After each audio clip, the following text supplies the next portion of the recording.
Hi everyone and welcome to what's going to be the final episode of the first few hours of Civilization 6. What can I say? All good things come to an end, which includes this preview. I hope you enjoyed it so far. I know I had a lot of fun playing it. But we still got one more thing to do. Take Tenochtitlan. That's pretty much the last major thing that's going to happen in this game. I will still get a few more techs. But yeah, it's mostly Tenochtitlan at this point. Back to the tech tree. What are we going to grab this time? I don't actually remember what I picked next. So let's find out. Might have been banking, but I wasn't going to build that wonder. Or any wonders, there was not enough time to build any wonders. Oh no, I know, metal casting for the bombard. Yep, and then we'll get ballistics to enter industrial era. I think I'll actually get one bombard before this game ends, but we'll conquer Tenochtitlan before that's going to happen, I'm pretty sure. As for the civics, we will grab Divine Right, because that unlocks Monarchy, the next government. And back to Monty. We are still losing a little bit of gold. You probably remember that more advanced units actually cost more maintenance now, which is something to keep in mind when upgrading units. You can easily find yourself losing gold after upgrading your entire army, and you're suddenly paying double or triple your previous maintenance per turn.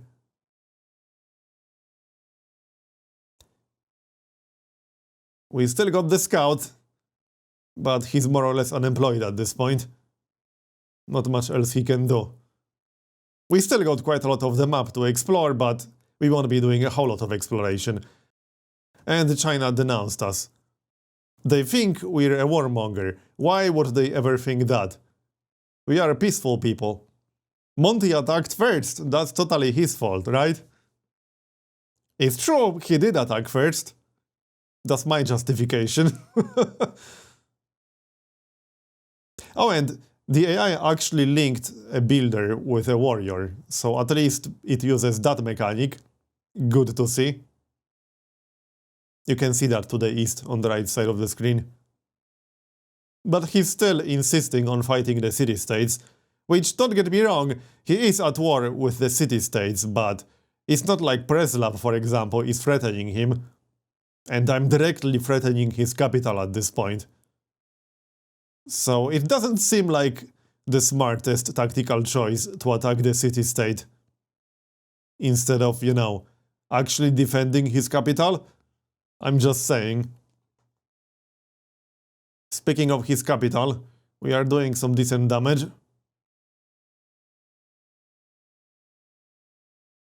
It would have been faster if I had a siege tower, but I wanted to see how long it will take to actually burn through the fortifications without using a siege tower to bypass them. The catapult is damaged, but that's fine. It did pretty good damage. And Monty doesn't have a whole lot of units actually defending his capital. Not to mention his Eagle Warriors don't really stand a chance against knights and a crossbowman. The knight is just so much stronger than an Eagle Warrior. I do wonder if he actually has the techs for better units. He should. Maybe he didn't have the gold to upgrade the Eagle Warriors, or maybe he didn't want to upgrade them. Who knows? There's no real way to know. There are a few different reasons. And yeah, now you can see that the city took massive damage because fortifications are gone. It's down to red. America still wants to buy our great work. Nope. The city should be ours on the next turn, I think. Yeah, China wants to buy the great work as well. They really want that great work.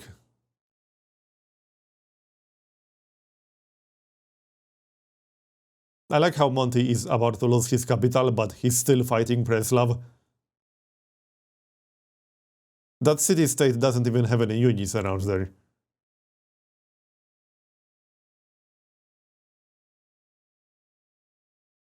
And he actually lost some units to Hatosa, which is even funnier. To be fair, it does have a catapult. It looks like that city-state is actually more advanced than Monty, because I'm pretty sure he doesn't have access to catapults yet. Although, again, there's no real way to know.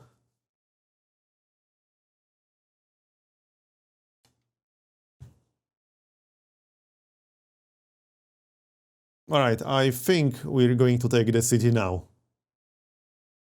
Or at least there should be more than enough damage to do it. Yep. I'm pretty sure this is it. Yes, that's it. So the city is ours. Now, here's the interesting part. I will actually have an option to raise it, as you will see in just a moment, which wasn't possible in Civ 5. You couldn't raise capital cities in Civ 5. We still got a few more units to kill, but other than that, that's pretty much it. As far as this war goes, I will not be going for any more cities to the east, mostly because there just wasn't enough time. This event was almost done at this point. I was a little bit worried for a while that I won't have enough time to actually capture a city, but I managed to do it.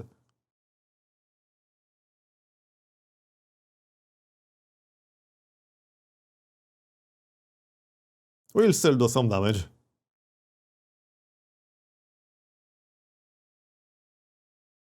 And improve some resources, like the whales.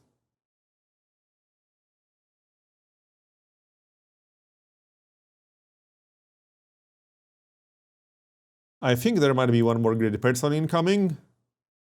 Oh yeah, the whales are already improved. We can grab another aqueduct maybe. So yeah, here's the problem. If I want to build an aqueduct in that city, I will have to remove the bananas, which is a pretty tough choice.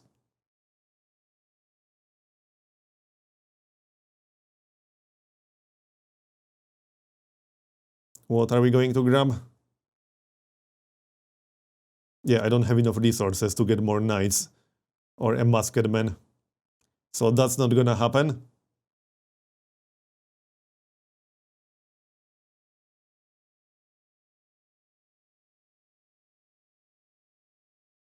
A trader. Our gold situation is much better at this point. Notice how we are immediately getting yields from Tenochtitlan, which is interesting. At least there doesn't seem to be a resistance period. Now, I do know that the cities you take during a war will have reduced yields while you are at war.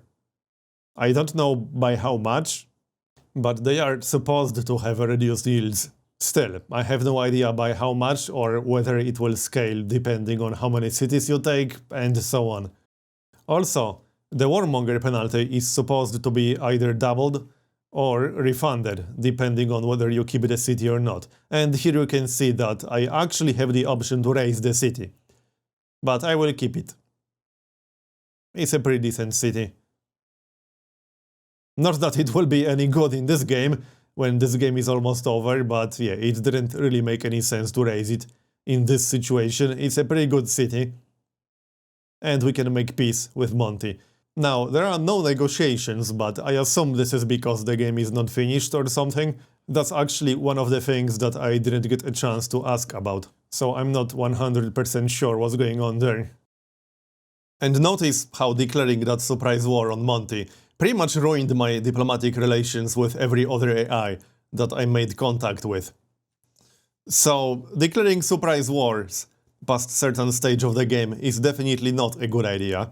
Unless you want everyone to hate you, you might not care if you feel strong enough. But most of the time it's a bad idea. It's only the very early game where it's okay to declare surprise wars. So up to classical era or so, in medieval era the penalty already starts going up a lot. However, I am actually in a pretty good shape. My cities are reasonably sized. My tech progress is really good. In fact, I will be entering industrial era in the next 10 turns or so. So that's not too bad, that's not too bad at all.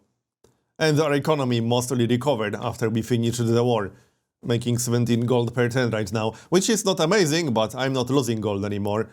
And I'm about to build more universities for even more science. So yeah, we are in a pretty good shape. Still, this is just Prince, because difficulty levels were not implemented when I played this. So something to keep in mind, that's for sure. On higher difficulty levels, declaring a surprise war when the penalty for doing so is already up to egregious is definitely not going to be a good idea. You might as well wait for CBs at that point. And unfortunately, I can't tell you how exactly that works, because I didn't quite get to that point of the game myself. I never got the diplomatic service civic, which unlocks both spies and CBs. And spies are actually quite interesting from what I saw. But hey, that just gives me things to look forward to the next time I play. Obviously, it wasn't possible to test everything in just 4 hours, so I tried to show as much as I could. But the one part of the game that I really wish I had enough time to check out was the casus belli system, because that requires diplomatic service civic, like I already mentioned, and I didn't quite get that far. Anyway, overall, my impression was very positive. Playing this early build only made me want to play more. A lot more. There are a lot of new game systems that I quite enjoyed. Some parts of the game are still work in progress, which is quite obvious when you look at the footage, and it's even more obvious when I played. But I played this in July after all, and the game is being released in October. So that's 3 months before release. Which means there will be differences between what you saw in my footage and what will be in the final game.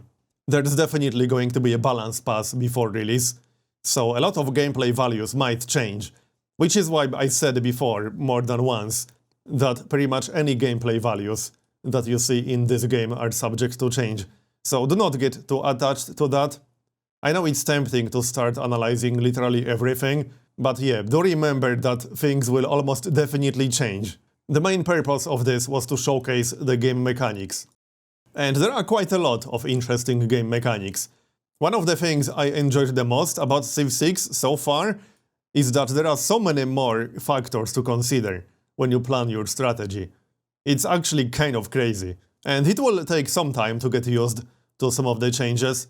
If you are like me and you spent thousands of hours playing Civilization 5, there are quite a lot of small habits from Civ 5 that you will have to forget in Civ 6. Because other than big obvious changes that you notice immediately after you start playing, there are a lot of small changes to various small mechanics in Civilization 6, and it will take some time to get used to all of them. Anyway, one more thing I'm still going to do in this game is unlock a new government, because Divine Right unlocks Monarchy, and I will finish that in 3 turns. I will also finish metal casting, and we'll get one more tech, which will make us enter Industrial Era. Not that it really means much, I will enter Industrial Era literally right before I had to finish this. But hey, I will unlock one Industrial Era unit, and I will actually show that unit already before I finish the game. It does look pretty cool, so there's that. Also, we captured some niter to the east of Tenochtitlan. If I could continue this game, I could probably just go after China and then continue my conquests. One thing I'm curious about is whether all the things I did in this game would affect my diplomatic relations with other AIs, the ones I didn't make contact with just yet. Unfortunately, there's no real way to verify that, because I never made contact with any new AIs here. Having said that, I already have a pretty long list of things I want to try the next time I play, whenever that's going to happen. I don't know if I'll get a chance to play more before release, but if I do, if there are things that you would like to see me try the next time I get a chance to do this before release, let me know in the comments below, and I will make a list. Or at least, if there's anything that's not on my list already, I will add it. I'm also really looking forward to finding out what the remaining unannounced civilizations are, because most, if not all, of the civilizations revealed so far were pretty interesting, like for example Scythia, which was announced literally yesterday when I'm recording this voiceover, on August the 9th. That's a pretty damn interesting civilization, and I'm not gonna lie, I'm really looking forward to playing it. But you know me, you know what I like doing in Civ. Meanwhile, we just started researching ballistics, which is going to be the last tech I will be getting in this game, unfortunately, but it's also the first industrial tech, and the only industrial tech that I got. So technically, we will reach industrial era just after turn 100. And we will also be getting one more great scientist, which is actually a pretty interesting one. That's a great scientist with completely different mechanics than the previous two that I got, as you will see, as soon as I get him, which should be in the next 3 or 4 turns. We are also about to finish Divine Right, which will unlock Monarchy. That's a new government type. And I will switch to Monarchy. It has some pretty interesting bonuses, like a housing bonus. And housing was already becoming a problem right now. Not a huge problem just yet, but I did hit the housing cap around this time. And here's Divine Right. It also unlocks a new wonder, but it's kind of hard to judge how good that wonder is going to be, because I didn't get a chance to play with Religion. Religion was not available in the build that I played. So that was not an option. And here's Monarchy. It gets +2 housing in any city with medieval walls. And the legacy bonus is extra influence point generation, which helps you get more envoys with city-states. So now we can switch from oligarchy to monarchy, which is a pretty big boost. And we'll get to keep the 20% combat experience for units as our legacy bonus from oligarchy. It's a pretty nice bonus. It's definitely worth getting if you plan doing domination or something like that. And monarchy is also quite a flexible government, because yeah, it's pretty good for domination because it has 3 military policy slots. That would definitely be my government of choice for domination. However, it also has bonuses useful not for domination, like the housing bonus or the influence bonus. The influence bonus isn't bad at all. But if I were playing a very peaceful game, I would have grabbed something else, probably. Monarchy can still be okay if you are desperate for extra housing, though. That housing bonus can be quite useful. But when playing a peaceful game, Merchant Republic and Theocracy are both better. Merchant Republic gives you +2 trade routes, so that's actually really nice for gold. And to be fair, Theocracy might also be a viable choice for domination in certain conditions, because with Theocracy, you can buy land combat units with faith. So depending on how much faith exactly these units are going to cost, it might be an interesting choice to boost your army. And you still get 2 military policies with Theocracy, as opposed to just 1 with Merchant Republic. Theocracy will definitely be the government of choice if you are focusing on faith and religion. I mean, that's kind of obvious, but you also get a discount on faith purchases as the legacy bonus with Theocracy, and that's pretty nice. Again, if you are focused on faith and religion, and there will be reasons to be focused on faith and religion. Speaking of Theocracy and Merchant Republic, I can already go for civics required for both, if that was my plan. But one of the really important civics that you can see right now is Diplomatic Service. Diplomatic Service unlocks both spies and the ability to use casus bellis. That's going to be such an important civic to get. Oh, and by the way, I'm not sure if you noticed, but Exploration Civic had a pretty interesting policy, Native Conquest, which gives you gold equal to 50% of the combat strength of the defeated unit, as long as the defeated unit was from an earlier era than yours. It's a bit of a situational policy, but it gives you a reason to conquer weak civs. Not that there are no reasons to do it otherwise, but it's just an extra incentive to go after weak civs. Look at all these wonders we have no suitable location for. And some of them are pretty damn good too. But nope. Not that I really had enough time to build wonders at this point. This game will end on turn 100 something. It will end before turn 110. There are 10 more minutes left or so.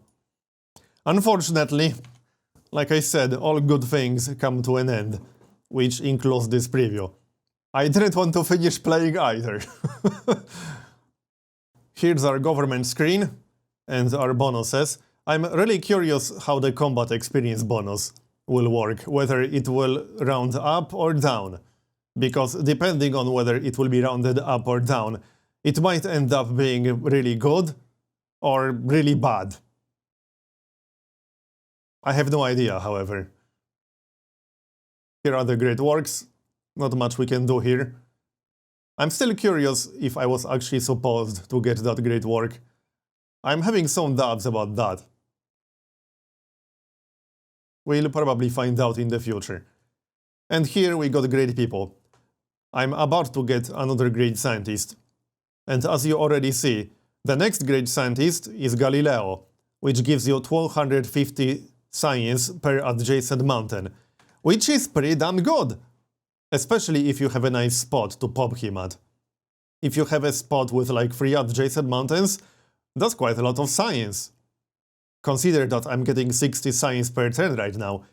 Even a spot with 2 adjacent mountains, and we got one to the south, but I won't be bothering going all the way there because this game is almost done.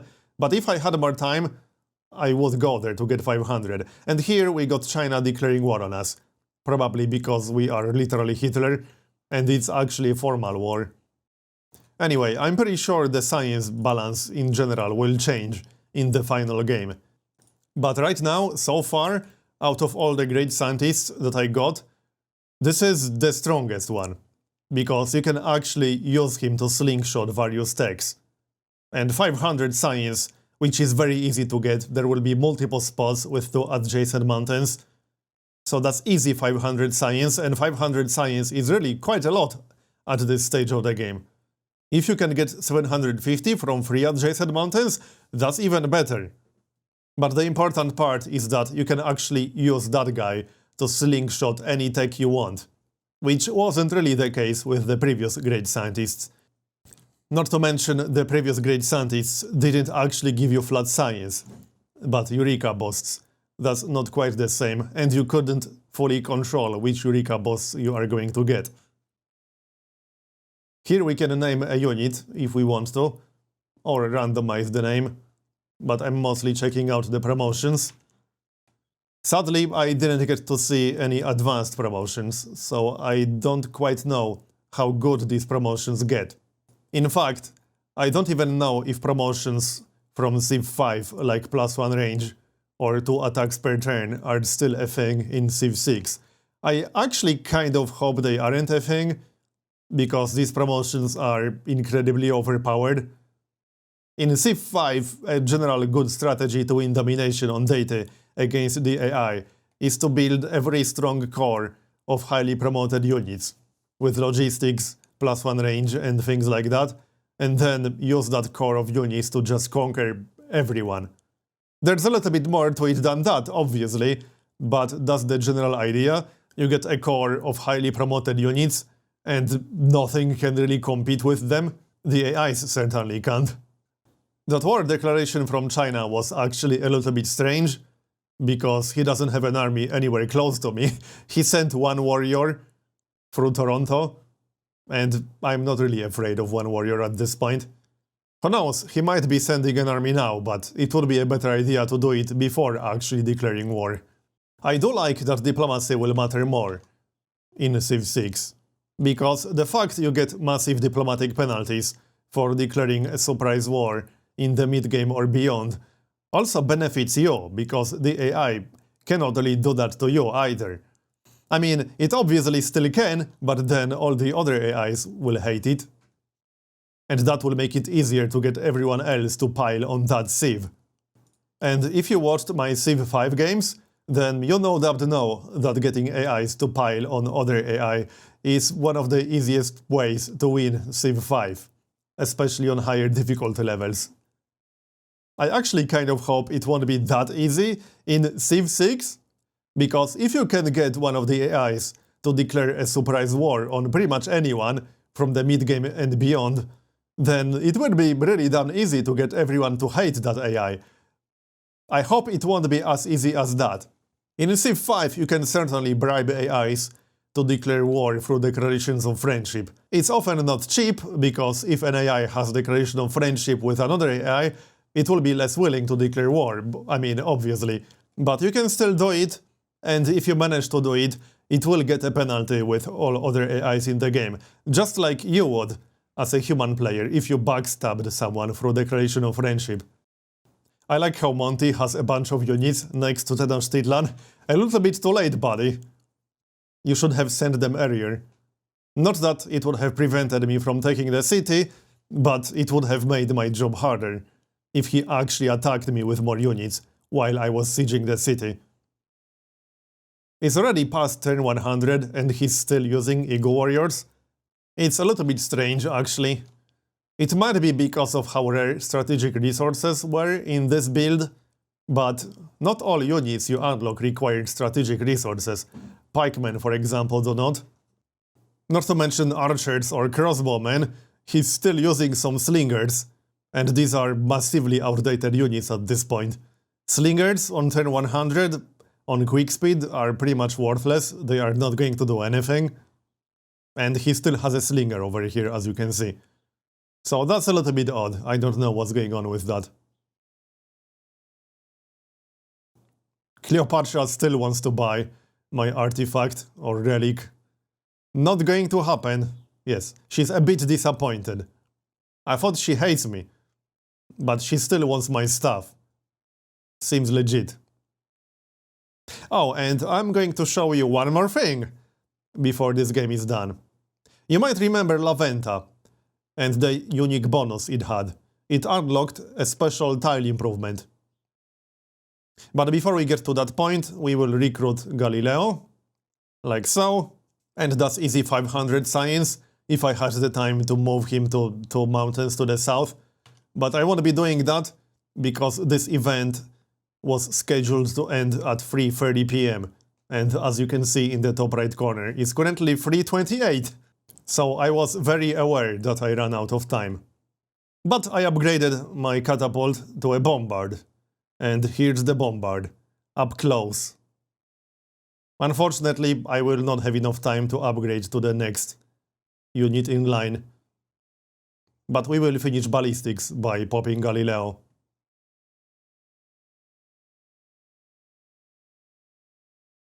Other than that, we are pretty much done. I hope you enjoyed this preview game. I know I had a lot of fun playing it.